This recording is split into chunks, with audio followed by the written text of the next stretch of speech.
day 14 hits differently. He wakes up edgy, skin crawling with restlessness. Small things ignite him: traffic lights, a slow barista, his roommate chewing too loud. By evening, he's snapped at 3 people and retreated to his room, wondering why discipline feels like punishment. The forums promised clarity and power. Nobody mentioned the irritability that builds like pressure behind a dam, or the urge to isolate when connection matters most. This isn't failure, it's friction most men face, but few discuss openly. The community doesn't talk about this part. Scroll through forums and videos, and the message repeats: retention equals superpowers, more energy, better focus, magnetic confidence. What gets buried are the men struggling with side effects nobody warned them about. The irritability that creeps in, the social withdrawal, the tension in relationships that didn't exist before. These challenges are real and they're temporary, but they hit hard when a man doesn't expect them. Here's what happens inside the body. Sexual activity releases feel-good chemicals, dopamine, primarily, that create a natural reward cycle. When that cycle stops abruptly, the brain's reward system recalibrates. Think of it like cutting caffeine cold turkey. The system expects the hit, doesn't get it, and responds with irritability and restlessness. The hormonal system shifts too. Testosterone doesn't skyrocket indefinitely. It fluctuates, sometimes dropping after initial peaks, creating windows of heightened sensitivity. Small annoyances feel massive. A friend's offhand comment lands like an insult. The emotional thermostat gets dialed up, and reactions become disproportionate to triggers. This is where anxiety surfaces. Not clinical levels, but a heightened state of reactivity.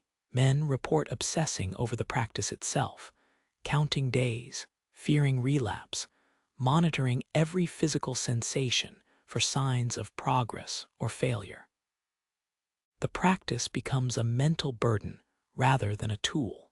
Social dynamics shift in observable ways.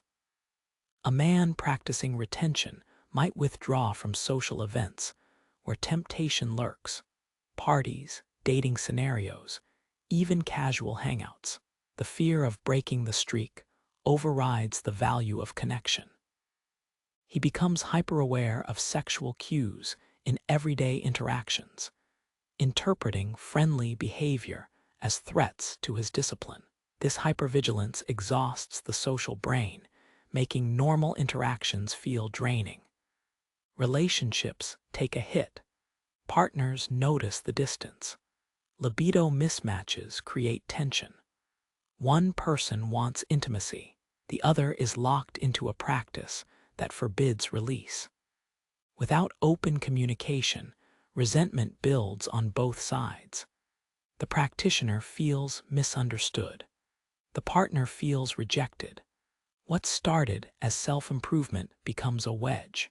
Here's how it looks in real time. A man sits across from his friend at lunch. They're talking about weekend plans. The friend jokes, "You've been weird lately, man. Too serious." Something snaps. The practitioner's jaw tightens. "I'm not weird.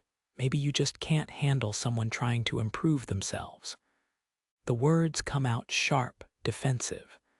The friend's smile fades. An awkward silence fills the space. The conversation limps forward, but the ease is gone. Later, driving home, the practitioner replays it.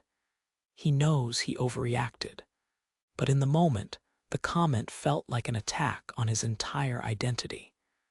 The community rarely admits this. Failure gets framed as weak discipline rather than a natural physical response.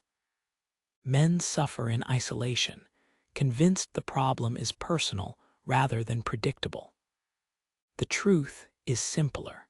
The body and brain don't transition smoothly when a major behavioral pattern changes abruptly. Adjustment takes time, and that adjustment period isn't comfortable. These challenges aren't permanent damage. They're friction points in a transition.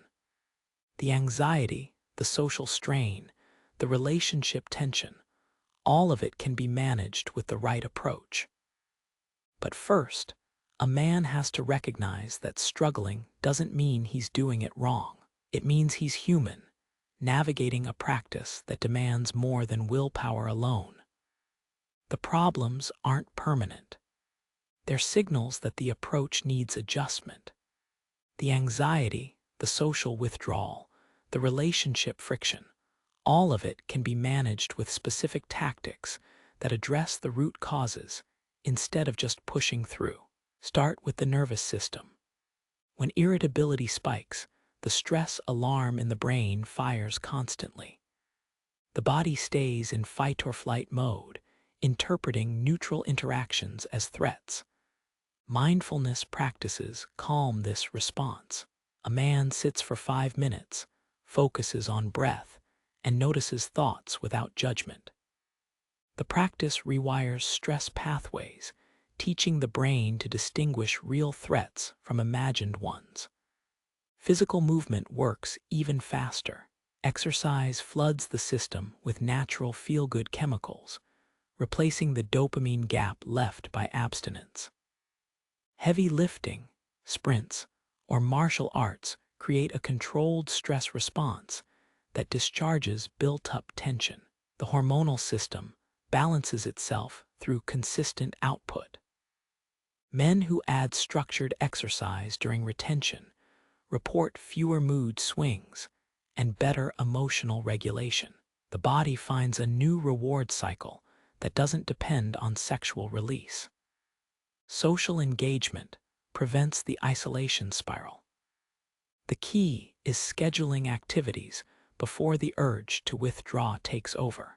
A man commits to weekly hangouts, group sports, or community events. He shows up even when motivation is low.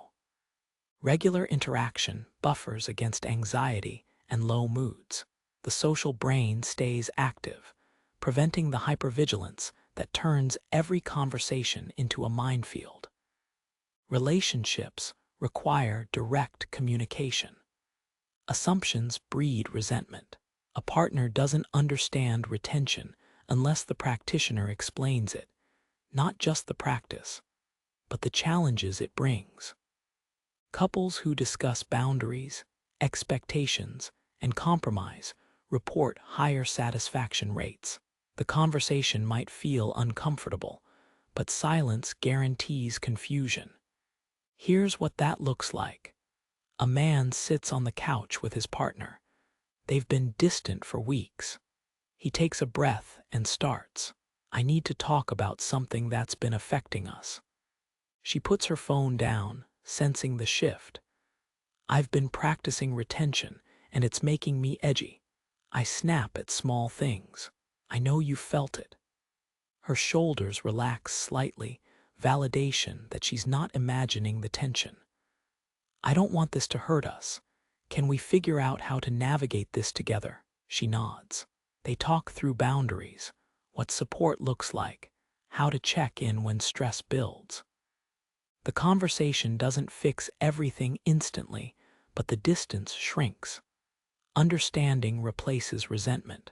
Mood tracking creates awareness before problems escalate.